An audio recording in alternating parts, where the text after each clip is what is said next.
እዋብለታለሁ በሽታ በትዕግስት በቅንነት በፍቅር ደግሞም በደግነት አጌጥለታለሁ በትሁት ማንነት በቸርነት በእምነት ራስን በመግዛት እታይለታለሁ ብርሃኑን ለብሼ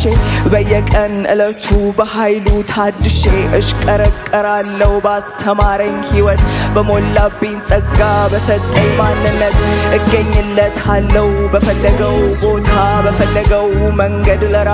ደስታ ይደረግለታል ይሁን እንደሚለው በፍቅሩ ገዝቶኛል ጌታዬ እሱ ነው እነግርለታለሁ ዝናውን አውጥቼ ያደረገልኝን ማዳኑን ተግቼ እኖርለታለሁ እሱ እንደሚወደው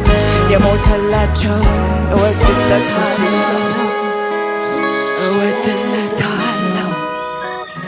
እወድለታለሁ ለኢየሱስ ነው